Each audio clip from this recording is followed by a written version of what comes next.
গাজীপুর মহানগরীর সদর মেট্রো থানাধীন জোটপুকুরপাড় এলাকায় একটি পরিত্যক্ত জমিতে মাটির নিচে পরিত্যক্ত অবস্থায় ১৫টি গ্রেনেড পাওয়া গিয়েছে।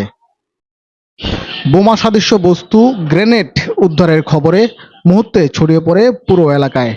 আশেপাশে সকল মানুষ ভিড় করে বোমা সদৃশ সে বস্তুটি দেখার জন্য। খবর পেয়ে ঢাকা থেকে বোম ডিসপোজাল ইউনিট এসে গ্রেনেডগুলোর কয়েকটি নিষ্ক্রিয় করে এবং কয়েকটি বিস্ফোরণ ঘটায়। বিস্ফোরণের শব্দে আশেপাশের এলাকা প্রকম্পিত হয়ে ওঠে এবং ধোঁয়ায় আচ্ছন্ন হয়ে পড়ে। এ সময় বোমা উদ্ধারের খবরে ঘটনাস্থলে ছুটে আসেন র্যাব, পুলিশ সহ বিভিন্ন গোয়েন্দা সংস্থার কর্মকর্তারা। গাজীপুর মহানগর পুলিশের সদর থানার ভারপ্রাপ্ত কর্মকর্তা সৈয়দ রাফিউল করিম জানান, বোমা সদৃশ বস্তুগুলো গ্রেনেড ছিল। জানা গিয়েছে, কাপাসিয়া উপজেলার বাসিন্দা এবং সৌদি প্রবাসী আবুল কাশেম তার পরিত্যক্ত জমিতে বাড়ি নির্মাণের জন্য কাজ করছিলেন। গাজীপুর মহানগর সদর থানাধীন দক্ষিণ ছায়াবীথি জোটপুকুরপাড় এলাকায় ৩.৫ কাঠা জমি ক্রয় করে বাউন্ডারি করে রেখেছিলেন দীর্ঘদিন যাবৎ। সম্প্রতি তিনি উক্ত জমিতে বাড়ি নির্মাণের জন্য প্রস্তুতি গ্রহণ করেন। সোমবার সকালে এখানে স্থানীয় শ্রমিকরা মাটি খননের কাজ শুরু করেন।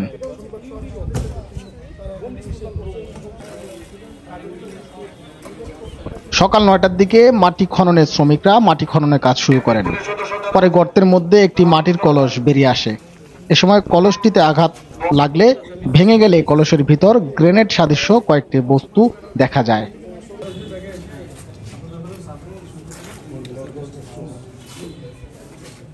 পরে নিরাপত্তার জন্য এলাকা থেকে লোকজন সরিয়ে দেওয়া হয় এবং সীমানা ঘেরা জমির গেটে তালাবদ্ধ করে রাখে বাড়ির মালিক।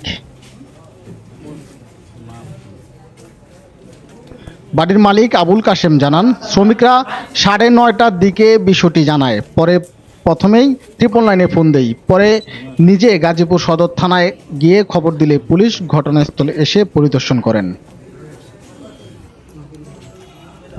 পরে ঢাকা থেকে বেলা 12টার দিকে বোম ডিসপোজাল ইউনিটের ১৯ সদস্যের একটি প্রতিনিধি দল ঘটনাস্থলে আসে।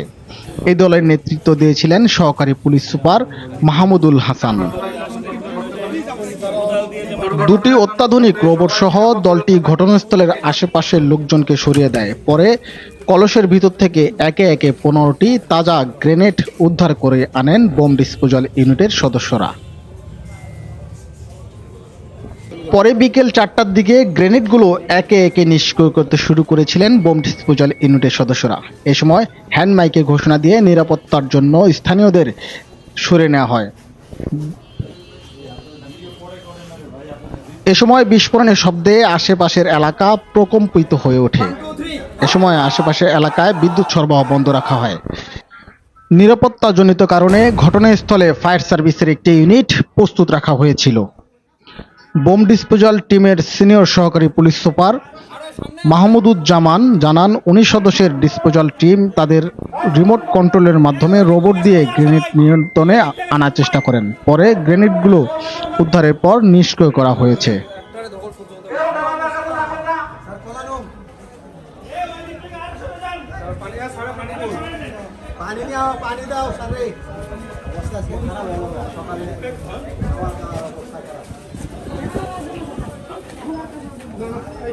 এই ভাই সরে যান ভাই।